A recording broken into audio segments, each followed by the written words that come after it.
So, OCM chapter number 1, Introduction to Commerce and Business का full chapter exercise answers हम लोग ले रहे हैं। तुम्हारे सामने सबसे पहले जो MCQ है, ठीक है, a lawyer is a dash, professional person, businessman के employ, professional person. So lawyer businessman हो सकता है, बट बाय डिफॉल्ट लॉयर कौन है? Professional person. If he starts a business then वो बिजनेसमैन होगा। बट लॉयर मतलब वो भी तो एक बिजनेस ही है ना। उसके लिए प्रिस्क्राइब्ड क्वालिफिकेशन है, तो लॉयर नहीं बन सकती विदाउट LLB। उसके लिए प्रिस्क्राइब्ड क्वालिफिकेशन चाहिए, है ना। कोर्ट ऑफ लॉ में LLB ही प्रैक्टिस कर पाएंगे। Raw material is converted into finished product. एक बार सुन लेना, उसके बाद आंसर देना। Raw material is converted into finished product by dash industry, genetic, extractive और मैन्युफैक्चरिंग। सो करेक्ट आंसर क्या है? Manufacturing, manufacturing industry, correct. Now actual buying and selling of goods is known as profession, trade क्या? Industry, trade. National level code of conduct is prepared for professionals, फिर businessmen, फिर employees। So एक employee है और एक professionals है। जो local level पे धंधे करते हैं, किराना शॉप, वो कोड ऑफ कंडक्ट तो लोकल लेवल पे होगा। So it is always the professionals जो करेक्ट आंसर है। Construction of dams is an activity done under dash industry, primary, secondary, tertiary. So वो tertiary कैसे आ सकता है? tertiary में तुम्हारा बॉलीवुड ये सब आएगा, बैंकिंग, इंश्योरेंस, ट्रांसपोर्टेशन। तुम्हारा सेकेंडरी सेक्टर में दो एक्टिविटीज कौन से हैं? मैन्युफैक्चरिंग एंड कंस्ट्रक्शन, तो वो सेकेंडरी सेक्टर में आएगा। The problem of distance is solved by bank, transport, warehousing. सोचो कैसे? डिस्टेंस कौन ट्रेवल करता है? हाँ, लेकिन ज्यादा नजदीक कौन सा है? ट्रांसपोर्ट है। वेयरहाउस फिर प्लेस का सॉर्ट आउट करेगा, प्लेस यूटिलिटी जो क्रिएट करता है। Commerce is a branch of dash, correct. So commerce is a branch of business. Return in business is called fees, salary या profit? Profit. Fees तो profession में, salary employment। A business unit depends upon dash for selling its output. Industry, society, employees. Society, correct. Employees for selling its output. Society के लोग ही customer बनते हैं, right? Warehousing creates dash utility goods. Place, ठीक है ना, और time भी। लेकिन दोनों में से नजदीक कौन सा है? दोनों है, टाइम और प्लेस है। But supposedly if you take the example of Amazon का warehouse which is in Bhiwandi, तुमको 1 डे डिलीवरी वो टाइमली वेयरहाउस की मदद से ही दे पाते हैं कि 24 आवर्स का डिलीवरी। सो टाइम और प्लेस दोनों, बट टाइम ज्यादा क्लोज बैठता है। तुम्हारे सामने ABCD है और ग्रुप बी में 1 to 1 से लेकर 8 है। हेल्पिंग डिसेबल्ड पर्सन, कौन सा पॉइंट्स बैठता है? 1 to 8 में देखो, फोर्थ है non economic activity. So the correct answer is fourth, non economic. तुम्हारे मन में आ रहा होगा सोशल ऑब्जेक्टिव, लेकिन वो तो बिजनेस का सोशल ऑब्जेक्टिव हो सकता है, ठीक है ना। So it's a non economic activity whereby you are helping other person not with the intention to earn money. Come to be, genetic industry, sorry, foreign trade, internal trade, एक और answer है। थोड़ा और closely watch करोगे,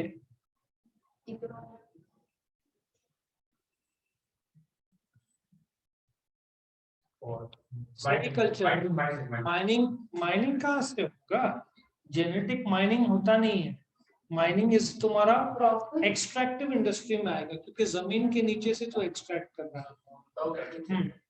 next is local currency. हाँ, local currency, local current थोड़ा सोच के बोलना एक और, sorry internal trade, internal trade कहाँ यूज होगा? लोकल इंटरनल ट्रेड में होगा ना। इंडिया का करेंसी कौन सा है? रुपीज है ना, वो कहाँ पे यूज होगा? Internal. Internal trade. Come to solve social problem. Social object, क्या लगता है बाकी लोग को? वही इट्स अ सोशल ऑब्जेक्टिव, ठीक है। तो इस प्रकार से तुमको एग्जाम में रहेगा ग्रुप ए ग्रुप बी करीबन 5 के आसपास रहते हैं, 5 इसमें 4 है, right. Now write a word.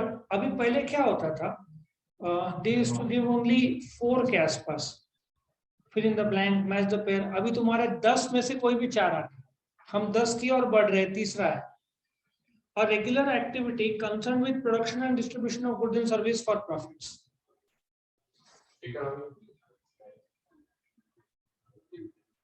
बहुत सिंपल है। सॉरी, ट्रेड, ट्रेड में प्रोडक्शन नहीं आता, ट्रेड में प्रोडक्शन नहीं आता, इंडस्ट्री में सिर्फ प्रोडक्शन आता है, कॉमर्स में सिर्फ डिस्ट्रीब्यूशन आता है, ह्यूमन एक्टिविटी में नॉन इकोनॉमिक भी आता है, वो नहीं हो सकता। Business, correct answer is business. दिमाग लगाओ ना, प्रोडक्शन और डिस्ट्रीब्यूशन। ह्यूमन में नॉन इकोनॉमिक भी आता है, इंडस्ट्री और प्रोडक्शन और डिस्ट्रीब्यूशन किस में आएगा? बिजनेस में आएगा। Human activities that are conducted for earning money, economic activity. तुमको टोटलिटी में सोचना पड़ेगा, ठीक है ना। Economic activities. Third, buying and selling of goods against money और मनी इज वर्थ, ट्रेड, ठीक है ना, that is called trade. Activities that remove all the difficulties in trade. एक आंसर एड्स टू ट्रेड है। नाउ मैंने यहाँ पे auxiliaries to trade क्यों लिखा है? बिकॉज तुम्हारे यूनिवर्सिटी के बुक में, but it is also called aids to trade. I would have given it right. So exam में तुम ऑक्सिलियरीज टू ट्रेड लिखना। The type of industries that create immovable wealth. क्यों भाई? प्राइमरी एग्रीकल्चर में तुम गेहूं निकाल के बेच सकते हो, इमूवेबल थोड़ी है। सेकेंडरी कैसे? तुमने कार बनाया तो वो मूवेबल है। सॉरी, हाँ तो नजदीक है, नजदीक है, जिसने भी बिल्डिंग बोला है।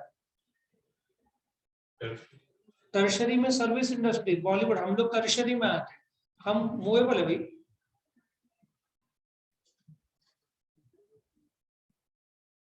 कोई नहीं। कंस्ट्रक्शन इंडस्ट्री था ना।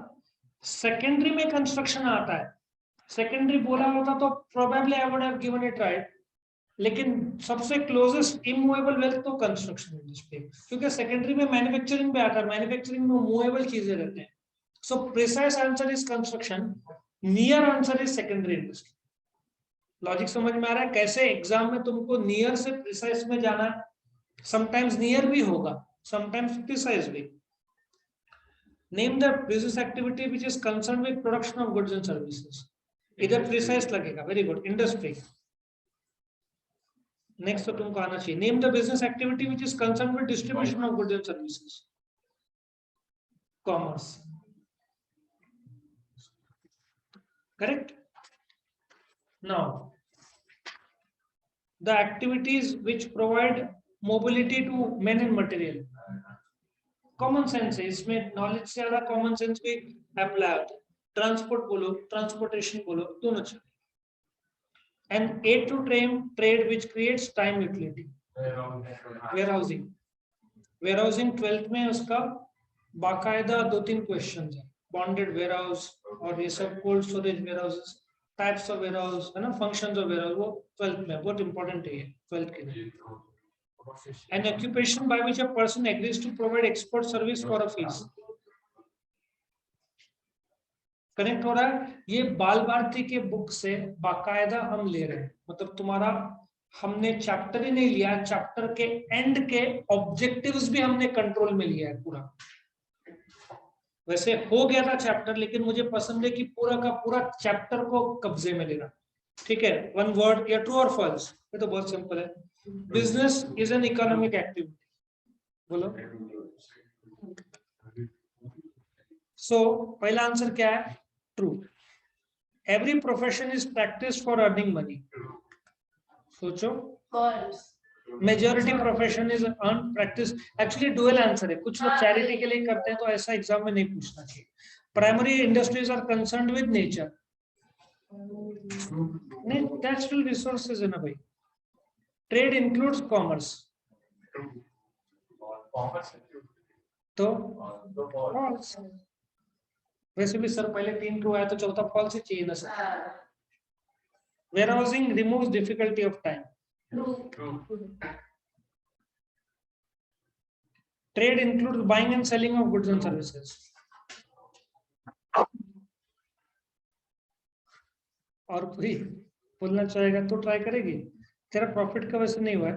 Profit leads to increase in overall efficiency of the organization. ये कॉमन सेंस है। कुछ जगह पे may be 5% to 10% common sense पे हो सकता है। प्लांट नर्सरी ये कॉमन सेंस पे नहीं होगा, नॉलेज पे होगा। Plant nursery is an example of extractive industry.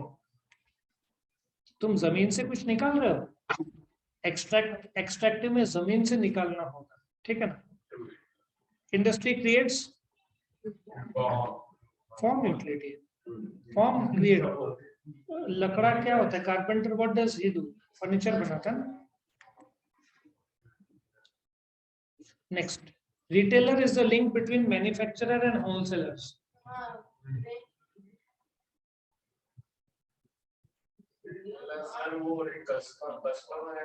तो तुम्हारा आंसर क्या होगा?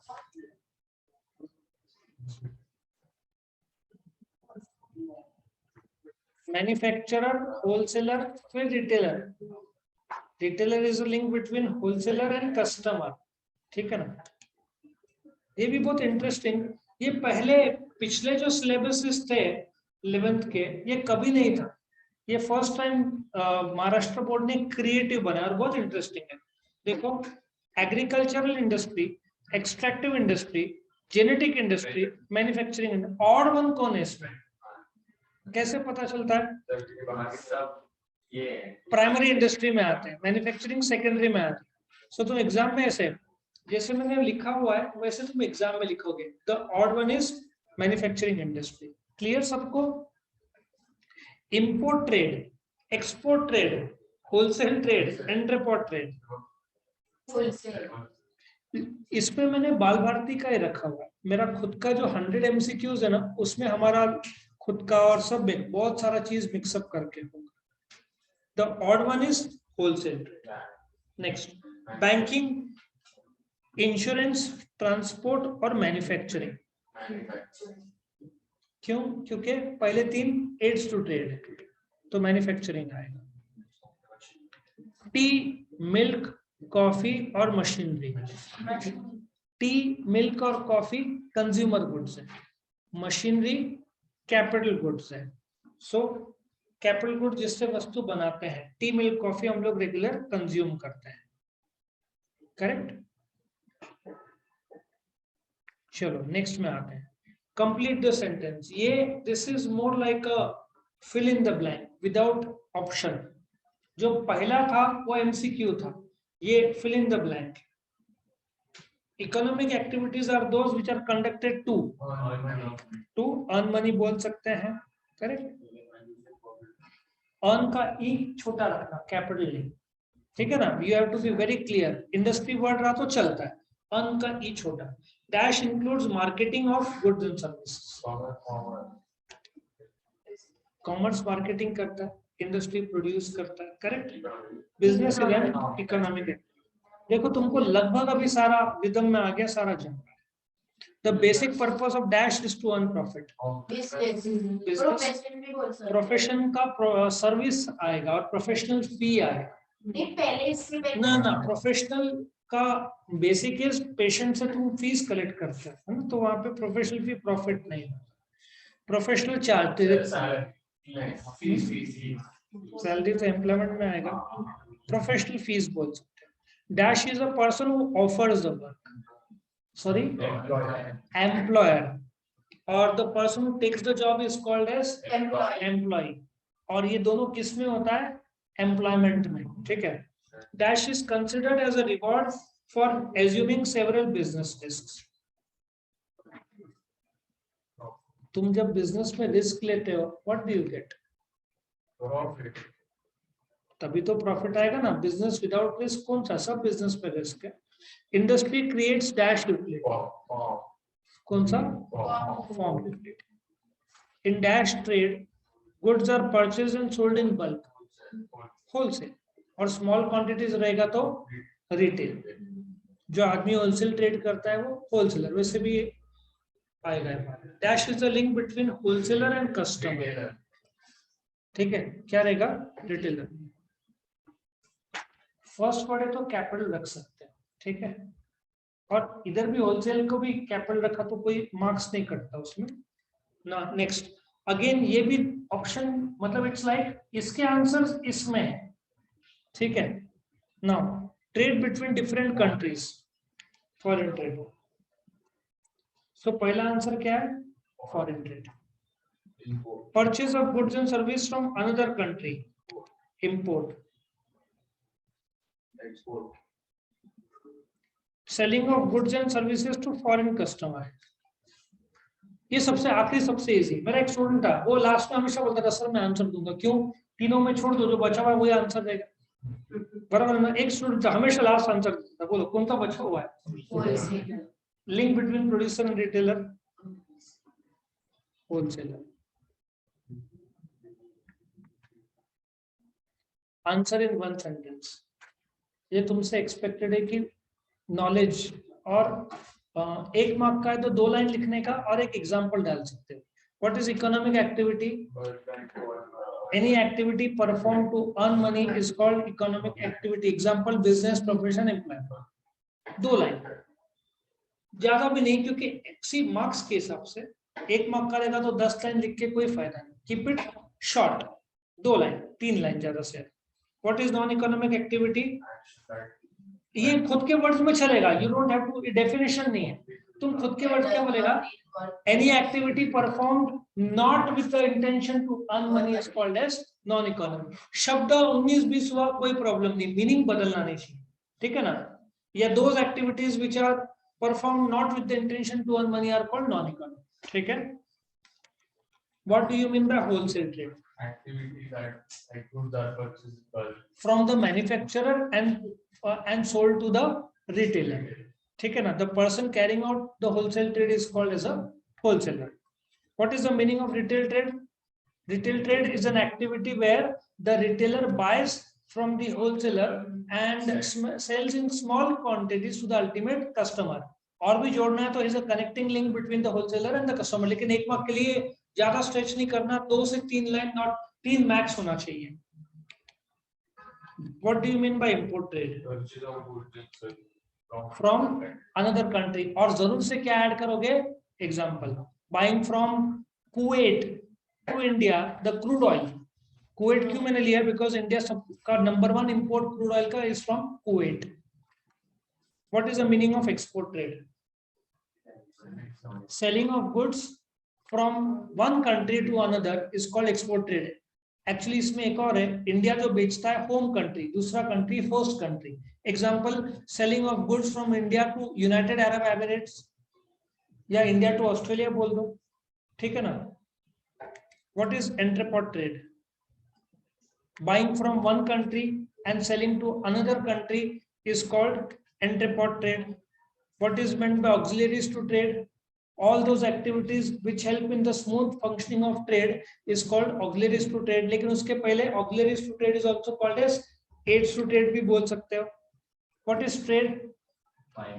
Buying and selling of goods for money or money's worth is called trade. Example, grocery store.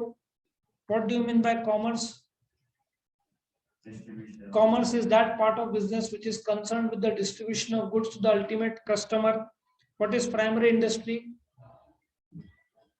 Primary industries are all those industries which involves nature, like the extraction, genetic, taken agriculture, nature oriented. What is secondary industry?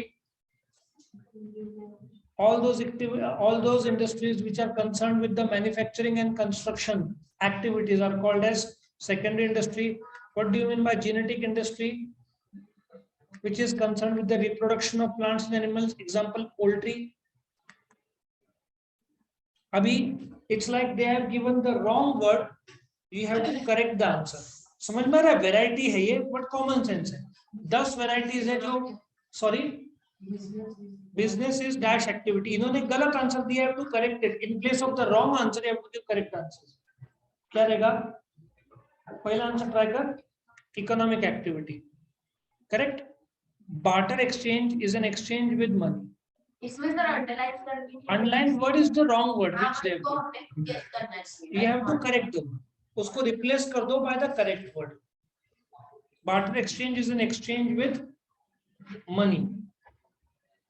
तो money को replace कर दो by the correct word which you think. Substance. Substance नहीं होगा बेटा.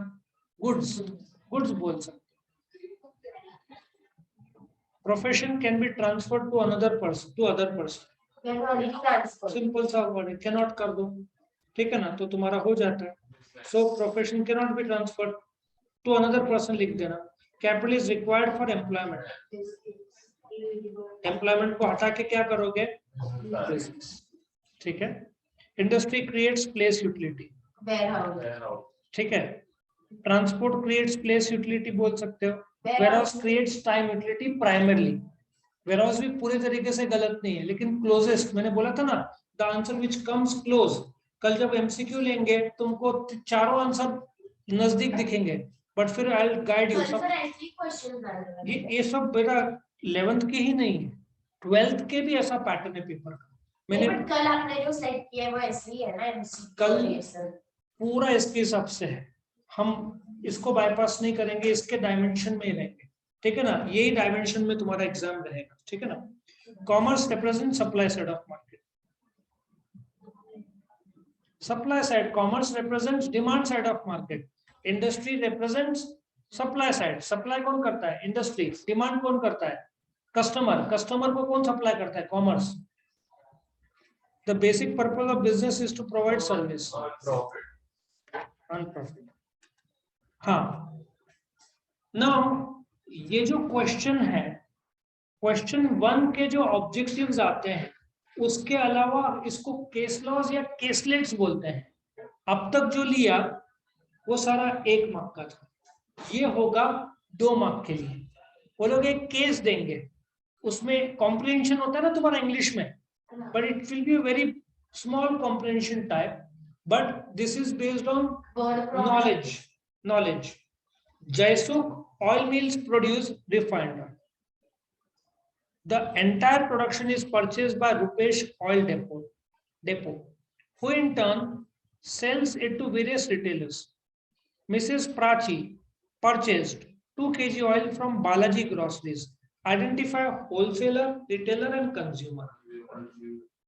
नहीं, कौन है इसमें? पूरा wholesaler कौन है?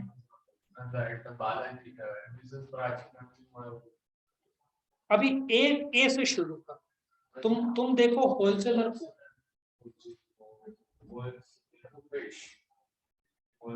तुम जब भी सब्जेक्ट लेकर आओगे ना, बुक बाल भारती की भी साथ में लाना, ठीक है ना. अपने क्लास के notes is good for theory, but objectives you can use बाल भारती एंड माय नोट्स. सोचो होलसेलर कौन है. एक आइडिया बताता हूँ, सुनो. तुमको कैसे पहचानना है, एक रफ वर्क बनाने का, ठीक है. रफ वर्क कैसे रहेगा? जयसु कौन है? प्रोड्यूस कर रहा है, मतलब ये क्या हो गया? मैन्युफैक्चरर. मैं माउस से लिख रहा हूँ, थोड़ा हैंडराइटिंग अजीब आएगा. मैन्युफैक्चरर वो किसको बेचता है? ठीक है. हाँ, टेक्स्ट का ऑप्शन में थोड़ा कठिनाई होता है मुझे, ये ऑप्शन ज्यादा कंफर्टेबल होता है, ठीक है. Which is purchased by Rupesh Oil Depot. Let me see if I can try something. बोलो, Rupesh Oil Depot क्या करता है? Buys in bulk ना, तो वो wholesaler हो जाएगा. Now come to sell it to various retailers. Mrs. Prachi purchased 2 kg from Balaji Groceries. Balaji वाला retailer, बालाजी ग्रोसरीज कौन है? retailer, रिटेलर है। और मिसेस प्राची क्या है? तुम्हारा आंसर 2 मार्क का रहेगा। फर्स्ट क्या बोलोगे? Rupesh oil depot is the single line, बराबर है। 2 मार्क का रहेगा। इन्होंने 3 क्वेश्चन पूछे। रिटेल कौन है? रिटेल में you can put it as B, ठीक है ना, यहाँ पे चलेगा, बट ये एग्जाम में रिसेंट एडिशन है। Now who is the ultimate consumer? Mrs. Prachi. Mrs Prachi is the consumer. See to the point लिखो, ज्यादा फेंकना नहीं है यहाँ पे। जितना देखो 3 लाइन शॉर्ट एंड स्वीट रखा है। नाउ ये दूसरा केस है। कभी कभार एक ही केस के अलग अलग क्वेश्चन आते हैं। Mister Pranav is a tin manufacturer in India. Mister Jack of England sells goods to Mrs. Frank Corporation in North America, Mr. William. and Mr. Williams of USA buys various goods from Brazil. Who is importer? Mr. Williams. Importer कौन है? जो goods खरीदता है बाहर के देश से with in the country, ठीक है ना। ये अपन होम कंट्री है, दूसरे देश से खरीदता है, that is the host country. Now क्या लगता है who is the importer? Williams. Mr. Pranav is a teeth manufacturer in India. Mr. Jack of England sells goods to Mrs. Frank Corporation in North America, and Mr. Williams of USA buys goods from Brazil. So don't you think so कि Frank Corporation दो है ना? Frank Corporation किससे खरीदता है? जो कि north America में किससे खरीदता है? मिस्टर जैक से। और मिस्टर विलियम खरीदता है किससे? From Brazil. 2 इंपोर्टर्स है इसको। और मिस्टर प्रणव कौन है? Manufacturer. Manufacturer. Mister Jack of England कौन है? Exporter. एक्सपोर्टर। फ्रैंक कॉर्पोरेशन कौन है? Importer. Mister Williams of USA कौन है? Importer. इंपोर्टर। ऐसे आइडेंटिफाई करना, कॉमन सेंस भी और टेक्निकलिटी भी। अब इन्होंने क्या किया, वही केस को कंटिन्यू किया। 12th में ऐसे होता है नॉर्मली, एक केस के 3 पार्ट्स करते हैं। मैन्युफैक्चरर कौन है? Mr. मिस्टर प्रणव। सिर्फ क्या बोलोगे? Mister Pranav is the manufacturer. ज्यादा उसको स्ट्रेच नहीं करना। Pranav stitch किया था।